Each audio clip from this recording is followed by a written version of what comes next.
여러분, 작은 거인 마윈이라는 사람을 아십니까?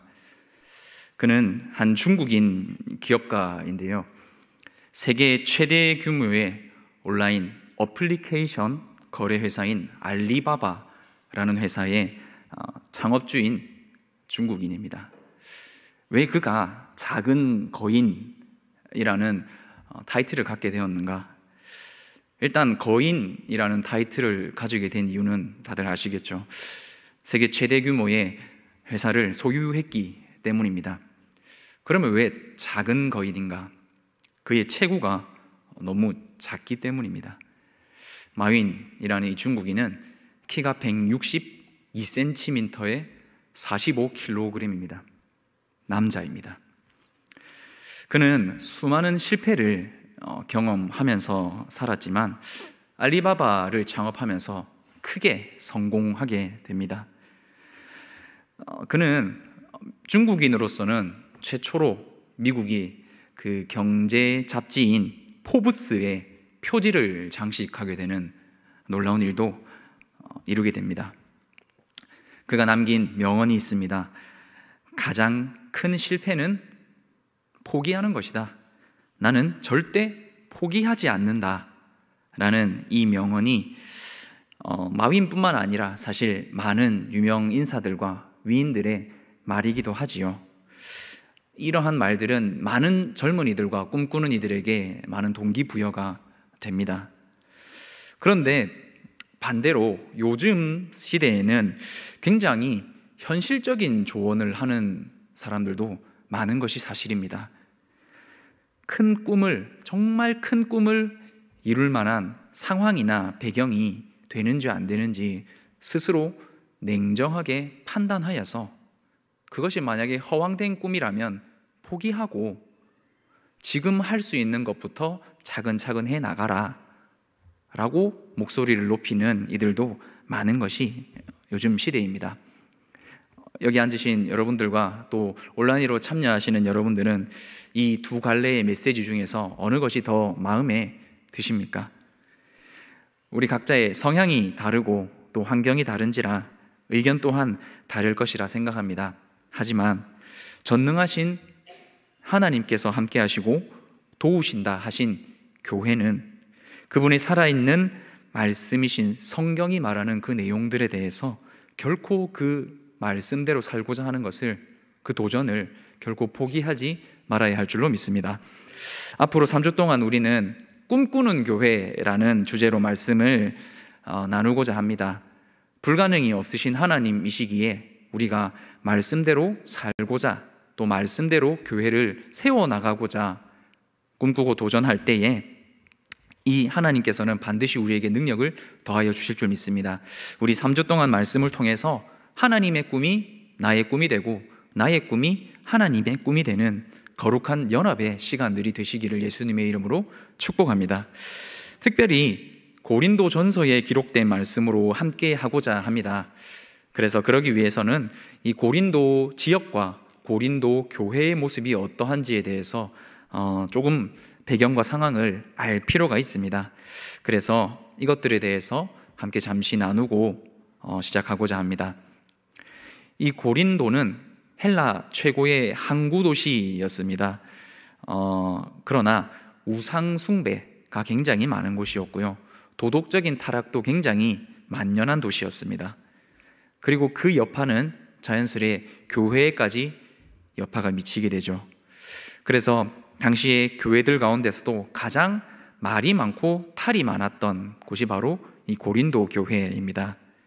은사자가 많아서 능력도 참 많이 나타나는 데에 비해 문제도 많았던 것이죠.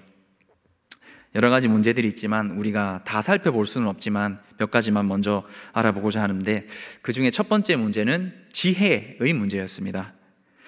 당시의 로마 사회는 정치 모임 그리고 철학 학파 간의 경쟁이 굉장히 자연스러운 문화였습니다. 고린도는 이 로마의 식민 도시였기 때문에 자연스레 이 문화를 받아들이게 되는데요, 이 문화는 이렇게 나타납니다. 서로의 소위 말하는 언변 겨루기가 일어납니다. 서로의 논리에 있어서 내가 더 큰 논리다, 내가 더 맞는 논리다, 이런 것들에 대해서 서로 언변을 겨루는 그러한 문화이지요. 특별히 이 더 큰 논리, 더 좋은 언변을 가진 지도자를 그들은 섬기는 것을 통해서 자신에게 이익을 얻고자 했기 때문에 이 지도자를 중심으로 한 서로 다른 계파의 갈등은 굉장히 당연한 문화였습니다. 교회에도 이 문화가 들어온 것이지요. 지도자를 중심으로 한 편 가르기 때문에 교회 안에서도 분열의 모습이 나타나게 됩니다. 우리가 잘 아는 나는 바울에게 속하였다, 나는 아볼로에게, 나는 게바에게, 아니 나는 다 없고 그리스도에게 속하였다 하는 말이 이 고린도의 문화였던 것이지요. 두 번째 문화는 음행 문제입니다. 음행이라는 이 단어를 들으면 우리는 기분이 썩 좋지만은 않고 특별히 큰 거부감을 가지게 됩니다. 우리가 살아가는 지금 이 시대에도 음행하는 죄라고 하면, 특별히 성범죄라고 하는 죄라고 하면 가장 추악하다고 손가락질을 받고 엄중히 처벌되는 죄 중에 하나입니다. 그런데 이 고린도 전서가 기록될 당시의 문화에는 음행이 굉장히 평범한 일이고 당연한 문화적 즐거움의 하나였다고 합니다. 그들은 이렇게 주장을 합니다. 음식은 몸을 위하여서 있다. 몸의 식욕은 자연스러운 반응이다. 그것과 마찬가지로 몸의 성욕도 자연스러운 것이기 때문에 음행은 전혀 문제될 것이 없다라고 주장하는 것이 고린도 교인들 중에 있는 문화였습니다. 또한 그들이 주장하기를 결국 이 몸도 음식도 하나님께서 다 패하실 것인데 그 육체에 죄를 조금 더하는 것이 뭐가 그렇게 문제가 되느냐 하는 것이 그들의 주장이었습니다. 두 가지 문제만 더 남았습니다. 조금만 더 참아주시길 바랍니다.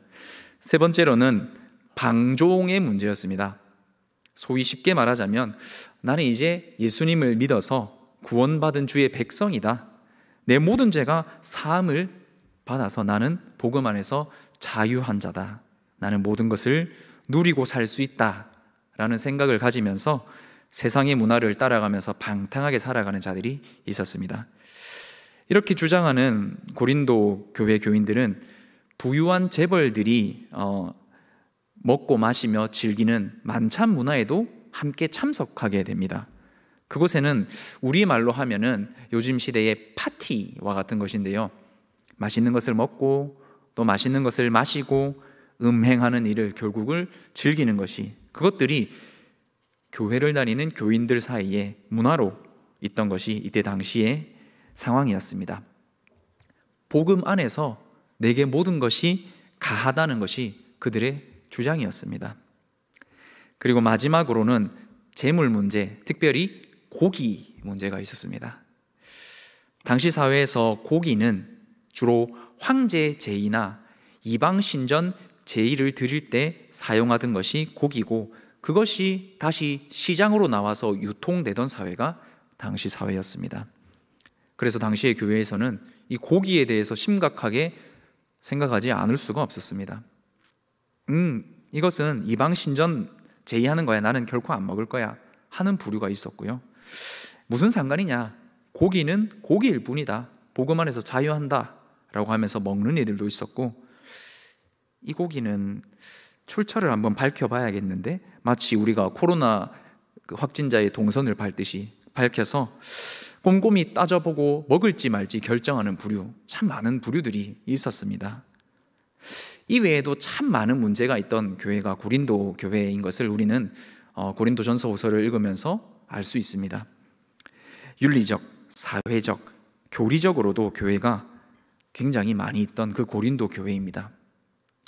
오늘 설교 주제가 하나님의 영광을 꿈꾸는 교회인데요, 이런 문제 많은 고린도 교회가 어떻게 하나님의 영광을 꿈꿀 수 있을지, 참 그것이 어떻게 하나님의 뜻으로 풀어질지 함께 알아보는 시간이 되기를 원합니다. 첫 번째로 하나님의 영광에 꿈꾸는 교회의 첫 번째 원리는 바로 우리의 원리입니다. 앞에서도 살펴보았듯이 고린도 교회에 참 많은 문제들이 있었습니다. 우리가 살아가는 현재에도 교회에는 참 많은 문제들이 있습니다. 그러나 이 고린도 교회의 문제들을 차분히 생각해 보면 다 다른 모습의 문제들인 것 같지만 근본적으로는 한 가지 문제임을 알 수 있는데요, 그것은 바로 자신의 자유입니다. 자신의 자유를 통해서 이러한 주장들을 펼쳐나간다는 것입니다. 다른 말로 하면은 우리가 잘 아는 자기중심성이 가득한 교회였습니다. 나는 바울에게 속하였다, 나는 아볼로에게, 나는 게바에게. 결국 그들이 말하는 것은 나는 누구에게 속했다, 나는 누구에게 속했다 하는 문제입니다. 음행, 내 몸의 자연스러운 반응이다. 이것은 내 몸이다. 내가 알아서 해도 된다. 방종, 나의 즐거움이다. 교회에 덕이 되는 것은 모르겠고 나 스스로에게 즐거움이 되고 덕이 된다는데 무슨 문제가 있느냐. 고기 또한 마찬가지입니다. 이 고기를 먹는 것이 내 신앙의 양심에 깨끗하다. 타인의 양심을 통해서 내가 판단받을 이유가 있느냐. 더 쉽게 얘기하자면 교회를 다니고 하나님과의 관계를 위하여서 우리가 교회에 오는데 남의 눈치 보면서 신앙생활을 할 필요 있냐라는 것이 이 고린도 교회가 가진 모든 문제의 근본 문제였습니다. 그런 고린도 교회에 바울은 권면합니다. 그런즉 너희가 먹든지 마시든지 무엇을 하든지 다 하나님의 영광을 위하여 하라. 조금 다르게 표현하자면 여러분은 먹든지 마시든지 무엇을 행하든지 모든 것을 하나님의 영광을 위해서 하십시오. 여러분은 이라고 말하는 이 말은 여러분은 나가 아니라 여러분 모두를 이야기하는 것입니다. 나는 바울에게 속하였다, 나는 게바에게 속하였다 하는 자들에게 바울이 하나님의 말씀으로 권면하되 그리스도께서 어찌 나뉘었습니까? 우리를 강조하면서 우리는 하나된 그리스도의 몸입니다 라고 이야기합니다. 내 몸이다, 내 즐거움이다, 내 기쁨에 따라서 나는 음행하고 방종한다, 이것이 자연스러운 반응이다 라고 하는 자들에게 바울은 말합니다. 우리의 몸은 십자가 피값으로 산 것이다. 우리는 하나님께 영광을 돌리자 이야기합니다. 제물인 고기를 먹을 때에도 내 신앙의 자유가, 양심이 조금 더 꺼리끼지 않는다라고 하는 이들에게 바울은 이야기합니다. 타인의 양심의 기준을 두고 우리를 생각하는 것이 하나님의 영광이다 라고 바울은 이야기하고 있습니다. 오늘 본문 고린도 전서 우리 10장 31절을 살펴보았는데 31절부터 33절까지의 말씀을 제가 한번 읽겠습니다. 그런즉 너희가 먹든지 마시든지 무엇을 하든지 다 하나님의 영광을 위하여 하라. 유대인에게나 헬라인에게나 하나님의 교회나 거치는 자가 되지 말고 나와 같이 모든 일에 모든 사람을 기쁘게 하여 자신의 유익을 구하지 아니하고 많은 사람의 유익을 구하여 그들로 구원을 받게 하라. 특별히 이 33절의 말씀을 쉬운 성경으로 번역되어 있으면 이렇게 번역되어 있습니다. 나처럼 하십시오. 나는 나의 유익을 구하지 아니하고 많은 사람들의 유익을 구하였습니다. 많은 사람들이 구원받도록 모든 면에서 모든 사람들을 기쁘게 하려고 하였습니다 라고 고백합니다. 잠시 저의 이야기를 함께 나누었으면 좋겠는데요, 저는 이전에는 전혀 몰랐습니다. 그런데 교회를 섬기는 목회 현장에 이제 제가 던져지니까 이 바울의 가르침, 근본적으로는 하나님의 말씀인 이 말씀을 다시 보게 되었을 때 얼마나 제 자신이 부끄럽고 또 회개되었는지 그때를 기억하면 참 많이 울었던 것 같습니다. 잠시 양해를 구하고 전에 제가 섬기던 교회의 이야기를 해보고자 합니다. 그때 저는 이제 신대원 3학년으로서 갓 전도사로 부임하였습니다. 소위 뭘 알겠습니까? 아무것도 모르죠. 그냥 청년으로 있었다가 갑자기 교육자가 되었는데요, 노회의 면접을 보러 갔습니다. 어느 목사님이 만났을 때 저에게 이렇게 이야기를 하는 것입니다. 넥타이를 안 하고 왔네. 넥타이 안 하면 집에 돌려보내는 건 모르나? 저는 그 만남 있기 전에 넥타이를 맬까 말까 고민을 참 많이 했습니다. 한 10분 넘게 고민하다가 넥타이가 중요한가라는 말도 안 되는, 그냥 매면 되는데 나름 내 신앙의 자유가 있지 않느냐, 이것은 복음 안에서 나는 자유할 수 있는 것이다 라는 그런 소위 말하는 별 이상한 철학을 가지고 넥타이를 안 매고 그 자리에 갔었다가 한 30분 동안 정말 심하게 혼났던 그런 적이 있습니다. 또 이전에 섬기던 교회에서 유치부 아이들, 유아부 아이들, 또 중고등부 친구들, 그리고 또 청년부 친구들을 만나면 저는 너무 이게 반가운 것입니다. 왜냐하면 교회가 산의 높은 곳에 있는지라 평일날에는 교회 사람들이 거의 드물게 오기 때문에 주일날 혹은 토요일에 그들을 만나면 너무 반가워서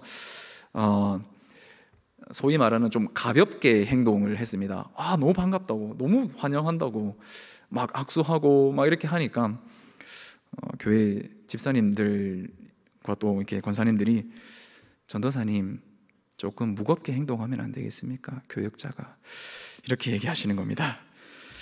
또 교회가 산에 있었는지라 여름이 되면 그렇게 더웠습니다. 산에 있는지라 또 벌레들도 많았습니다. 무당벌레들 시체들이 참 많이 있는 그런 교회였습니다. 너무 더웠던 겁니다. 그래서 잠시 예배 시간이 아니라 그냥 잠시 쉴 때에 정장마이를 벗고 예배를 기다리고 있었는데 역시나 오셔서 전도사님, 마이는 벗으면 안 됩니다, 교역자가 라고 얘기하는 것입니다. 이게 참 처음에는 아무것도 모르는 저는 이해가 안 되었습니다. 복음 안에서 이런 것들은 자유할 수 있는 건 아닌가? 교회의 소위 말하는 관습이라는 것은 없어져야 되는 것이 아닌가? 그러나 고린도전서 말씀을 읽으면서 알게 되었습니다. 내가 조금 주의하고 내가 조금 불편해도 변할 수 있다면, 그것이 모두에게 덕이 될 수 있고 유익이 될 수 있다면, 심지어 말씀해 보니까 누군가의 구원의 문제가 된다면 이거는 얼마든지 내가 해야 하는 것이구나, 그것이 하나님의 영광이라면 얼마든지 불편할 수 있겠구나 라고 마음을 바뀌게 된 그런 이 말씀을 통한 은혜가 있었습니다. 사랑하는 성도 여러분, 어떻게 하면 하나님의 영광이 가득한 교회가 될 수 있을까요? 이곳에 하나님의 영광은 이미 임하신 줄 믿습니다. 하지만 그 영광이 더 풍성하게 가득한 교회가 되려면 우리가 어떻게 해야 할까요? 다들 정답을 알고 계시지요. 예수 그리스도를 닮는 것입니다. 그러나 조금 더 구체적으로는 우리가 어떻게 사는 것이 예수님을 닮는 것이며 하나님의 영광을 구하는 교회의 모습일까요? 이 질문에 대해서 바울은 오늘 본문을 통해서 이야기하고 있습니다. 누구든지 자기의 유익을 구하지 말고 남의 유익을 구하라. 복음 안에서 나에게는 모든 것이 가합니다 라고 주장하지만, 그러나 나에게는 아니라 그러나 모두에게는 모든 것이 유익한 것은 아니다 라고 이야기합니다. 그러나 모두에게는 모든 것이 덕을 세우는 것은 아니다 라고 이야기합니다. 단적인 예로 앞에 나와 있는 이 설교자가 너무 편한 복장을 입고 와서 이것은 나의 유익을 위하여서 편한 복장 너무 편하다라고 하지만 모두에게 그것이 유익한 것은 아닌 것처럼 말입니다. 그래서 나의 자유보다 모두의 유익을 구하는 삶, 그것이야말로 하나님의 영광을 구하는 교회이며, 그 영광을 구하는 원리는 바로 우리의 원리라는 것을 알 수 있습니다. 하지만 우리는 이 말씀으로 오해해서는 안 될 것입니다. 이 말씀의 원리를 악용하는 자가 있다면 그것이야말로 정말 죄악된 행동입니다. 만약 누군가가 나는 아직 신앙에서 미성숙한 자이기 때문에 나는 괜찮아, 나만 생각해도 돼, 나의 신앙의 자유를 얼마든지 사용할 수 있어 라고 생각한다면 그것이야말로 유익하지도 않고 덕을 세우지도 않고 하나님의 영광을 가리는 죄임을 명심해야 할 것입니다. 그래서 하나님의 영광을 꿈꾸는 교회가 되는 두 번째 원리는 누구든지의 원리입니다. 누구든지 자기의 유익을 구하지 말고 남의 유익을 구하라. 그것이 교회의 모습이요 하나님의 영광이라고 말하고 있습니다. 누구든지입니다. 성숙한 자만의 의무가 아닌 것입니다. 즉 모두에게 말씀하시는 하나님의 명령이시라는 것이죠. 모두가 누구든지 그리스도를 본받는 사랑의 사람이 되기로 결단하라 라고 이야기합니다. 물론 조금 더 성숙한 자가 조금 더 사랑할 수 있고 품어줄 수 있고, 그렇지만 조금 덜 성숙한 자라 할지라도 작은 모습이라도 변화하고자 하는 노력이 없고 또 변화하는 모습이 없다면 그것은 하나님의 뜻이 아니라고 이야기하고 있습니다. 저희는 어릴 적에 학교에서 선생님들에게 이런 말들을 참 많이 들었던 것 같습니다. 나 하나쯤이야 라고 생각하면 안 돼. 나 하나쯤이야 라고 생각해서 쓰레기를 버리면 안 돼. 나 하나쯤이야 라는 생각은 정말 잘못된 것이다 라고 많이 배웠는데요, 저는 그때는 그 말이 잘 이해가 안 되었습니다. 언제 이해가 되었냐면 군대에 가서입니다. 팔 벌려뛰기라는 것을 여러분 아십니까? 호루라기로 삑삑삑 하나, 삑삑삑 둘, 마지막 구호는 어떻게 하죠? 생략하는 것입니다. 무슨 말씀을 드리려고 하는지 눈치를 채셨지요? 참 이상한 것이 제가 군 전역을 08년도 2월에 했습니다. 지금 21년도니까 13년이 지났는데 아직도 제 군번이 기억이 납니다. 06730-3890. 가끔씩 꿈에 나오기도 하고 하는데요, 참 이상합니다. 대학교 학번도 기억이 납니다. 0400-591. 다시 돌아와서 심지어 그 팔 벌려 뛰기에서 그 마지막 구호를 제가 불렀을 때가 이등병 때였습니다. 그때 이등병 때 그냥 이등병 때가 아니고 유격 훈련 때였습니다. 가장 심각하게 구른다는 그 유격 훈련 때 이등병이 팔 벌려 뛰기의 마지막 구호를 부른다는 것은 밤에 얼마나 혼이 났을지, 얼마나 괴롭힘을 당했을지 한번 상상해 보십시오. 하나님께서는 이렇게 나 하나쯤이야가 아니라 누구든지 모두가 하나님의 영광을 위하여서 나보다 남의 유익을 구하는 교회가 되기를 원하십니다. 세 번째로 하나님의 영광을 꿈꾸는 교회가 되는 원리는 나부터의 원리입니다. 나부터. 바울은 이야기합니다. 11장 1절의 말씀 우리 함께 한 목소리로 읽겠습니다. 내가 그리스도를 본받는 자가 된 것 같이 너희는 나를 본받는 자가 되라. 누구든지라고 앞서 이야기했습니다. 하나님의 사랑과 배려의 교회가 될 것을 모두에게 말씀하시는데, 그러나 이러한 모두가 하나님의 영광을 위해서 사는 교회의 모습은 각 개인들의 삶의 결단과 노력과 행동과 변화와 열매가 없이는 결코 이루어질 수 없는 것이라는 것을 우리는 잘 알고 있습니다. 그래서 우리에게는 모델이 필요합니다. 앞서 나가는 자가 필요합니다. 실제로 그렇게 살고 있는, 살아있는 표본인 것과 같은 그러한 사람이 필요합니다. 마치 우리가 어렸을 때에 주일학교에 참 존경하는 그런 선생님들을 보면서 야, 진짜 저분처럼 신앙생활 해야지, 저분을 따라가야지 라고 하는 그러한 모델이 교회에 필요하죠. 그래서 바울은 스스로 고린도 교회의 모델이 되었습니다. 그리스도를 본받아 살아가는 자신의 모습을 아주 떳떳하게 소개하면서 고린도 교인들에게 나를 본받아라 라고 이야기하고 있습니다. 나를 본받아라. 이것은 참 쉽지 않은 고백입니다. 우리가 사람 앞에 떳떳할지언정 하나님 앞에 떳떳할 사람이 사실 아무도 없는 것이 사실이지 않습니까? 얼마나 하나님께 순종하였으면 바울은 이렇게까지 말을 할 수 있을 것인가요? 단적인 예로 사도행전 20장에 에베소 장로들에게 하는 이 고별 설교의 내용을 보면은 그것을 함께 잠깐 볼 수 있는데요, 그 말씀 잠깐 함께 보고자 합니다. 바울은 이렇게 고별 설교를 했다라고 기록하고 있습니다. 보라, 이제 나는 성령에 매여 예루살렘으로 가는데, 거기서 이제 잡히게 되는 것이죠. 거기서 무슨 일을 당할지 알지 못하노라. 오직 성령이 각 성에서 내게 증언하여 결박과 환난이 나를 기다린다 하시나. 내가 달려갈 길과 주 예수께 받은 사명, 곧 하나님의 은혜의 복음을 증언하는 일을 마치려 하면 나의 생명조차 조금도 귀한 것으로 여기지 아니하노라.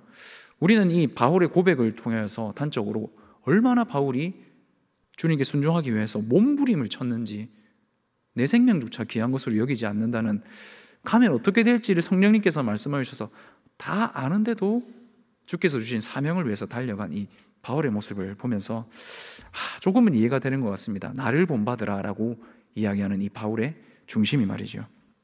참 귀한 신앙의 고백입니다. 오늘 우리 교회에도 이러한 신앙의 좋은 모델들이 많이 일어나게 되기를 주님의 이름으로 축복합니다. 그러기 위해서 우리가 해야 할 것이 있으니 바로 나보다 남을 더 사랑하는 삶을 살아야 하는 것입니다. 나부터 말씀에 순종해야 하는 것이고, 나부터 기도해야 하는 것이고, 나부터 사랑하고 용서해야 하는 것이죠. 그래서 떳떳하게 우리는 신앙의 다음 세대들에게, 또 예수님을 아직 알지 못하는 자들에게, 그리고 교회 처음 온 새가족들에게 우리는 떳떳하게 이렇게 말할 수 있는 자가 된다면 그것이야말로 하나님의 영광이겠습니다. 너희는 나를 본받는 자가 되라. 오늘 우리는 하나님의 영광을 꿈꾸는 교회라는 제목으로 어떻게 하면 하나님의 영광이 이 교회에 더 풍성해질 것인가에 대해서 고린도 교회의 모습과 말씀을 통해서 살펴보았습니다. 그것은 첫 번째, 우리의 원리였습니다. 나의 자유보다 남의 양심과 남의 덕을 더 우선시하는 삶이 하나님의 영광이 되는 교회의 모습입니다. 두 번째는 누구든지의 원리입니다. 모두가 나보다 남의 유익을 위하는 그런 교회가 될 때 하나님이 영광 받으실 줄 믿습니다. 세 번째로는 나부터의 원리입니다. 먼저 나부터 하나님의 말씀에 순종하고 이웃을 더 사랑할 때에 하나님께서 영광 받으시는 그러한 교회가 될 줄로 믿습니다. 저는 이 말씀을 묵상하면서 아까도 말씀드렸듯이 지난 교회에서는 나 스스로가 회개하고 또 내가 조금 불편해도 그것이 하나님의 영광이 되면 얼마든지 하나님 하겠습니다 하는 참 은혜죠. 은혜를 경험하게 되었는데요. 그런데 이번에는 이 말씀을 준비하면서 더 큰 은혜를 저는 경험하게 되었습니다. 얼마나 은혜가 되었는지 참 감사한 순간들이 2, 3주 동안 있었는데, 심지어 막 꿈에도 막 이 말씀들이 생각나기도 하더라고요. 왜냐하면은 한 분께서 이 말씀에는 드러나게 있지는 않지만 이 말씀의 내용들을 볼 때에 그 모든 것을 포용하시는 한 분께서 계속 내 머릿속에 생각이 나는 것입니다. 그 한 분이 계속해서 내 가슴을 두드리는 것입니다. 이 말씀을 통해서 이 고린도 교회에 권면하는 바울의 말을 통하여서 여러분 생각나는 한 분이 계시지 않으십니까? 도저히 떠오르지 않을 수가 없는 그 한 분이 계시지 않습니까? 바로 고린도 교회의 모델이었던 바울이 가장 초기의 모델이신 예수 그리스도를 자신의 모델로 하였다는 것과 같이 이 예수님이 자꾸 생각이 나는 것입니다. 예수님께서는요, 자신의 자유와 권리를 사용하지 않으셨습니다. 주위의 많은 무리들과 사람들, 제자들, 무리들, 그리고 심지어는 자신을 팔자라고 하면서 제자로 남아있는 자와 또 적대하는 그 이스라엘 백성들에게까지 그들의 유익과 그들에게 생명을 주고자 하는 삶을 사셨습니다. 스스로의 신앙의 자유보다 죄인의 유익을 구하신 분이 예수님이십니다. 자신의 목숨을 버리고 십자가 희생을 택하신 분이 예수님이십니다. 하늘 보좌 완전한 영광에 앉아 계셔서 하나님의 본체이시던 그분께서 인간의 몸으로 이 땅에 오셔서 땅에 흙을 밟으시고 십자가에 찢겨서 죽으신 그분이 말씀하십니다. 누구든지 나를 믿는 자마다 생명을 얻게 하기 위해서 내가 이 일을 하였다. 그분의 순종으로 우리는 복음을 누릴 수 있고 또 하나님의 몸된 교회로서 우리라는 모습으로서 모인 곳이 교회입니다. 이 예수님께서 오늘날 우리의 교회의 모델 그리고 신앙의 목표가 되어야 할 줄로 믿습니다. 이 예수님을 모델로 하면서 생각할 때에 나보다 우리를 생각하는 교회, 누구든지 즉 우리 모두가 서로 사랑하고 배려하고 격려하는 것에 동참하고 또 먼저 나부터 사랑과 배려로 살아가시는 저와 여러분 온천교회가 다 되시기를 예수님의 이름으로 축복합니다.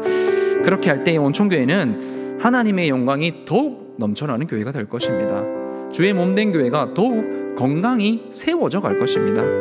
그래서 많은 이들의 생명을 살리는 그 고귀한 사명을 감당하는 하나님의 귀한 통로로 쓰임받는 영광의 교회가 될 줄을 정말로 진실로 믿습니다. 생명을 전하는 일, 생명을 살리는 일, 복음을 전하는 일, 죄의 종되었던 자가 천국 시민이 되는 일, 그것보다 값진 일이 없지 않습니까?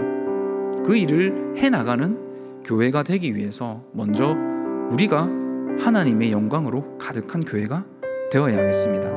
그것은 비단 교회의 모습일 뿐만 아니라 가정이라는 하나님께서 주신 교회에서도 마찬가지로 적용되는 것이겠지요.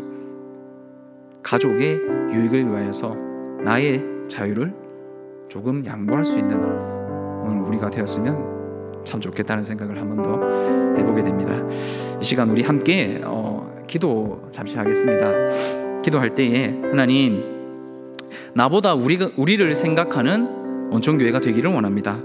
누구든지 즉 모두가 동참하여서 서로 사랑할 수 있는 교회가 되기를 소망합니다.